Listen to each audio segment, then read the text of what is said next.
Lietuviški ereliai perskrito vandenyną ir įrašė Lietuvos vardą garbės knygoje.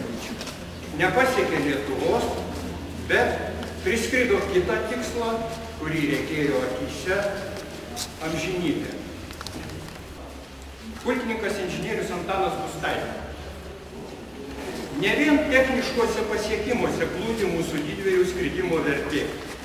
Svarbiausia jų žygio vertė yra tautinės dvasios plotmėje. Skridimo rėmėjai buvo Amerikos lietuviai, vadovaujasi tautos garbės motyvais.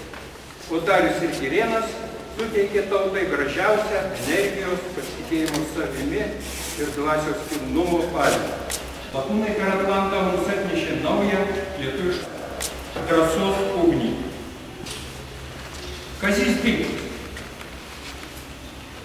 Pasaulis išoriškai paskendęs medžiaginiuose rūpesčiuose, bet viduje pasijūrės didžių žmogaus dvasios žygių. Ir štai, iškilo viršum vandenyno mūsų herojai, kuriems niekas jokių premijų neskyrė, aukso kalnų nežadėjo, bet Lituanikos didvyriai laimėjo daugiau, negu buvo užsibrėžę laimėti. Trenksmas, kuris nuaidėjo Soldino apylinkių girioje, apleikė visą pasaulį, mūsų tautos draugai ir priešai nusilenkė dviejų lietuvių dvasios heroizmui. Tautos didvyriai nemiršta, kol gyva tauta. Jų testamento žodžiai uždegė jaunąją Lietuvą pasiryžimo ugnimi, tegul ši ugnis neužgęsta tol, kol skambės Lietuvoje Dariaus ir Girėno vardai. Eilė drąsių lakūnų yra perskridusių iš Amerikos Europon Atlanto vandenyną. Bet Darius ir Girėnas praneša tuos didvyrius tragišką savo skridimo pabaigą. Nugalėjusi klaikų vandenyną, pasiekusi Europos sausumą, juodu žūsta arti slenksčio savo pirmosios tėvynės, kurios garbei buvo skyrusi savo pavojingą kelionę. Jų ypatinga žygio didybė, jų tragiškoji mirtis.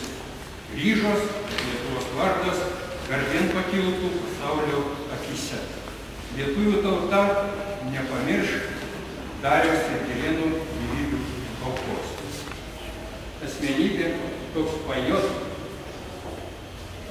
Jis sakė ne apie Darių ir Girėną, bet jo žodžiai yra labai gilūs. Jis taip pasakė.